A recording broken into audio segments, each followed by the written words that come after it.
Welcome to JustWannaQuilt, a research podcast coming out of Tulane University Law School, where we explore all kinds of things, stories about quilting, tools, field trips, maybe some famous quilters stop by, and, of course, a little bit of copyright thrown in just for fun.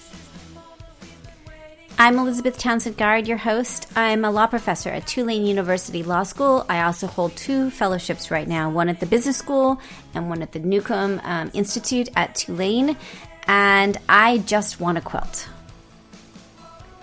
So today we talk to William Nemitoff. He is of Curious Form. He is an artist, and he has a local fabrication and design company in the Bywater in New Orleans.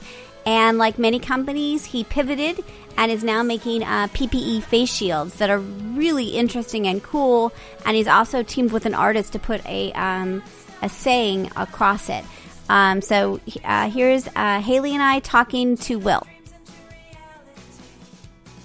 Yeah, so my name's William Nemitoff, and I'm calling from New Orleans, Louisiana. Hey, so close. What do you have any memory of anyone sewing or quilting in your life? Your first memory? Oh gosh, I would say the first memory of sewing or quilting in my life would maybe not of someone quilting, but is of a crocheted blanket that we always had in my home from the time I was growing up, and I think my great grandmother sewed it. Very cool. Knit it, yeah. Interesting. And tell us about your life before COVID-19. Like, who are you, and what was your life like before all of this craziness began? Yeah. So before all of this, so I am an artist. I make large-scale installation art, with the goal being to draw people together and create interactions and childhood joy. And I also am a fabricator, so I build art and create it and fabricate it for other artists through collaborations and other things. And so before all this, that's what I was doing. I was working on some large pieces for Burning Man, which then that didn't happen. So yeah, I've always wanted to go to Burning Man. That's so cool. And for those that are listening that don't know what that is, tell us what Burning Man is. Yeah. So how do you sum that up? I don't know. I thought that was kind of a funny thing to ask you, actually.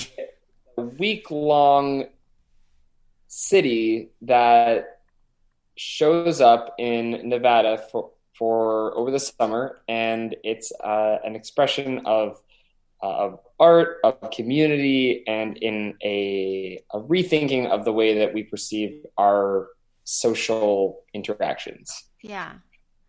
And it's a thing. It's a cultural thing. Like, it's like, right. Yeah. So it's look it up if you don't know it. It's like too hard to explain in that, but you did a very good job.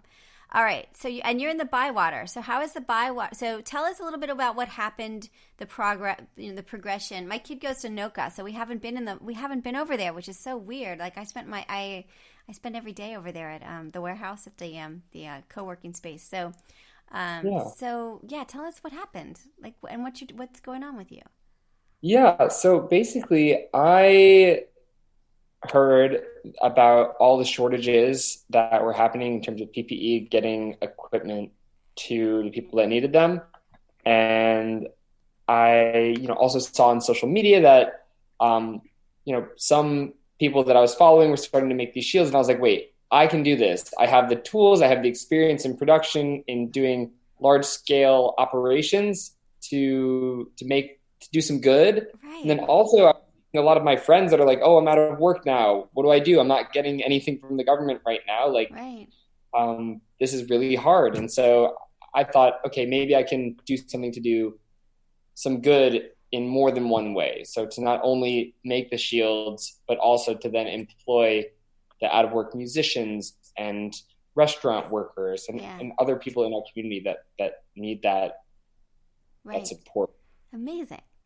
Okay, so take us through what it is that you do, and then like this crazy new project that you're doing with the Arts Council. Tell us about that as well. So first, like, you're making face masks. You're making face shields. What is a face shield, and sort of what's the process of making a face shield?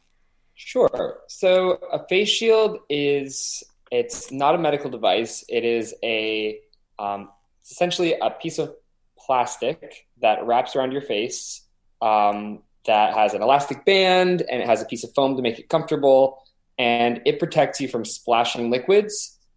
And in our first run, so the process is first I have a CNC router, which is essentially it's like a drill bit on a machine, on a robot that goes and cuts out the shape. So that cuts out the different shapes of the actual flat shield.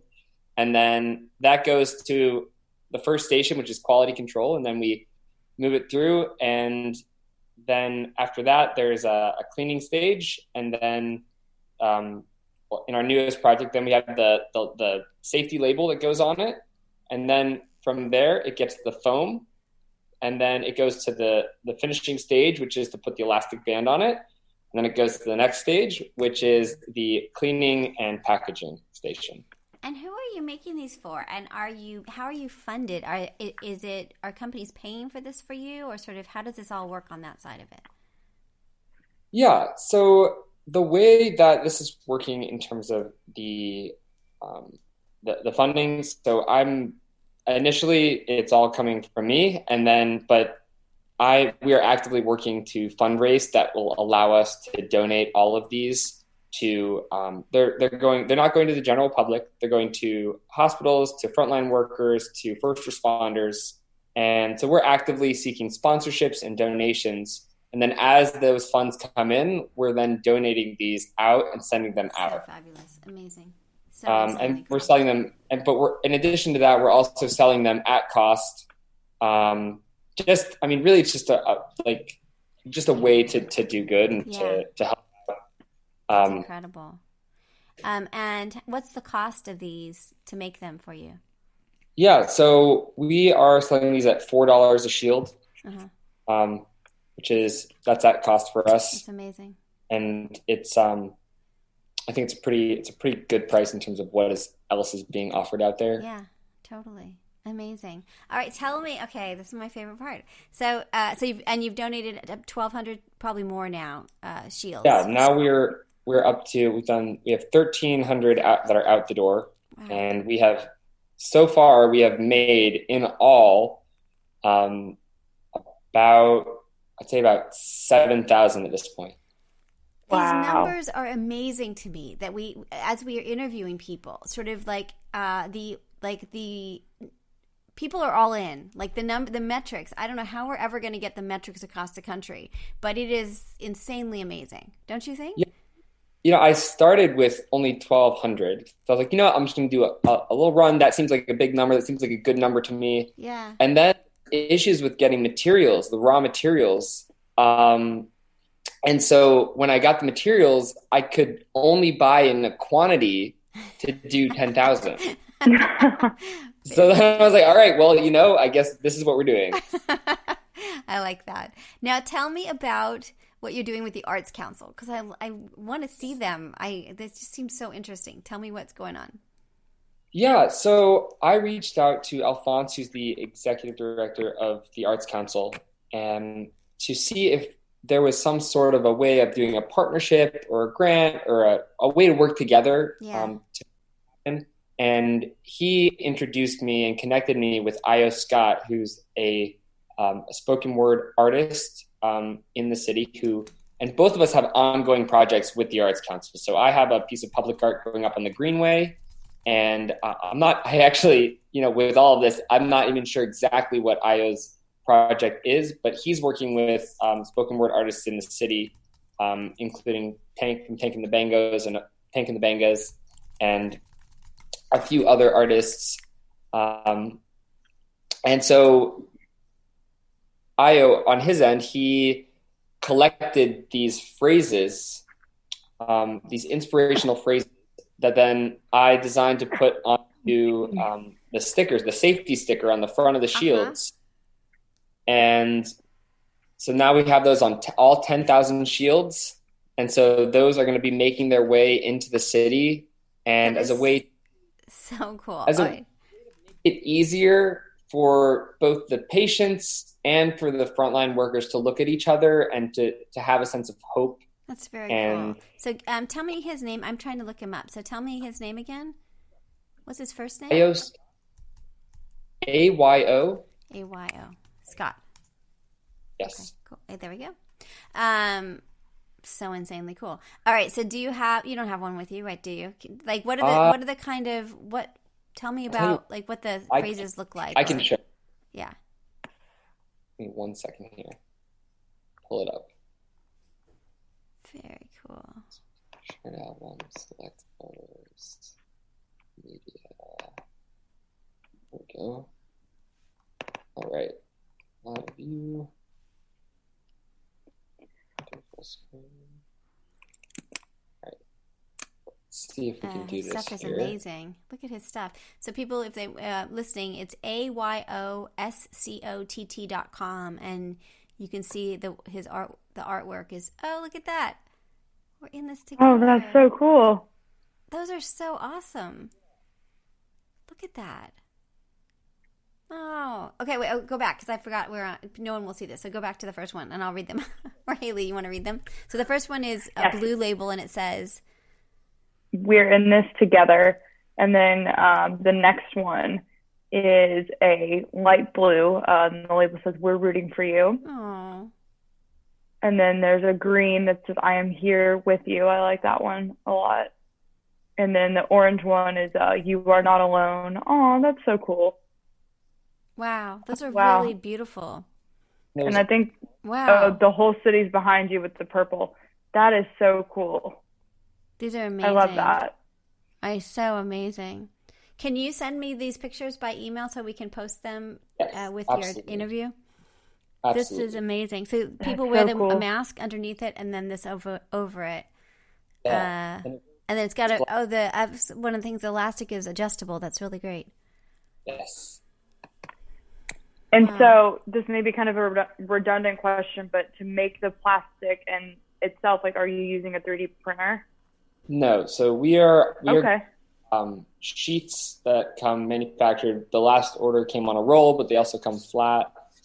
And then we cut it out from there. Oh, okay. Amazing. Very, very, That's very cool. And then A.O. Scott also has prints. So if you go to his website, you can support him that way as well. There's prints at his website. Okay, so what is your prediction of what's going to happen? How long are you going to be making these masks? And sort of how do you feel about this whole thing? Obviously, you need more funding to continue to go because that's just a lot. That's a lot that you've dedicated to this project. Yeah, it's a lot. I mean, I think that in terms of what I have the capacity to do, I think that this run of 10,000 is where I have to do it. It's a lot of energy. It's a lot of... Yeah, it's a lot. Are you holding up? I mean, that's a lot. I have to say, I've been making masks, my own little masks, right? And I'm just like, all of us that have been making masks, our little homemade masks, are getting burnt out. I think I've made maybe 200 of them, maybe between 200 and 300, and I'm still like, I feel physically just spent. I'm just like, I can't like keep going. It's weird, right? No, I'm hearing that from other friends of mine that are also making the handmade masks. But it's just, it wears on you. It wears on you. Yeah, but I think that we're going to do this run of 10,000 and then do our best to get them out as fast as possible. That's really great. It's amazing. Yeah. Well, this is just remarkable, seriously. If people want to help or if they're listening, what should they do? That would be my question. The easiest way is there's a link on my website at curiousform.com. There's a donate link. And so that's a great way to donate in partnership with the Arts Council. They've set up a way so that people can donate through 501c3 to support. So it goes directly to that. So you're donating to a 501c3. And the Arts Council of New Orleans, because we are national and international, can you tell us a little bit about what that is so people know what that means, when you talk, what that means? Yeah. So basically what that means is it's a nonprofit organization and that the donation is tax deductible. And then I'm on the website and I'm going to donate. Apply to my donation to, and is it the COVID-19 artist support or do you do it to something specific for you? No, that is this. That is this. Ah, yes. Nice. Fabulous. And then a question that I have for you is, like, how do you, if at all, but I think it might be something worth doing, especially because you are an artist, is like, how do you plan to kind of memorialize, other than by making the face shields and the mask, how do you plan to memorialize like this time and kind of preserve it, I guess? That is a very good question. And I think that's something that I'm going to have to think about, because I'm sure that some sort of a artistic reaction is going to come out of this. Totally. It has to, right? Yeah. Because we know some quilters who have turned to mask making, and they're using their scraps and they're turning them into COVID-19 quilts. And we're seeing art like, quilts. I'm just really... This is going to be an outpouring. How could there not be, right? Yeah, I mean, in terms of the scraps, so we're using our scraps and we're going to turn those into the ear savers. Oh, yeah. Oh, yes. So interesting. So working with other firms that have laser cutters, and so they're going to take our cut off and then turn those into the ear savers. Awesome. That's so cool. Okay, so I'm at the Arts Council of again, if you want to go directly to it, you can go to artsneworleans.org. I donated a little bit of money, and it was super easy, so I would encourage people to do that. Arts Council of New Orleans is a really good organization that supports artists here on a variety of levels, including the legal stuff and the Palmer Park, what is it called? The gatherings, all kinds of things. They're a super important organization in our community, so it's great to support them. Yeah. Yeah. Awesome. Okay. Well, I hope you get back to your life of other things. But we certainly are amazed at what you're doing, and they're so beautiful. Of course, that's the other part, that when artists make masks and face shields, they're just gorgeous. They're not just I know that they are so beautifully handcrafted. Yeah, they're thank you so very much. cool. Yes. Okay. Are you cool with us posting this? Yes, of course. Okay, cool. Hold on just a second. Let me turn off the recording. So you've been listening to Just Wanna Quilt, a research podcast coming out of Tulane University Law School. And I'm Elizabeth Townsend Garr. If you like this podcast, keep listening. Also, we have a Facebook group. Come join us. We talk about a lot of things. We also have an Instagram account. And of course, most importantly, I really hope you get a chance to quilt today.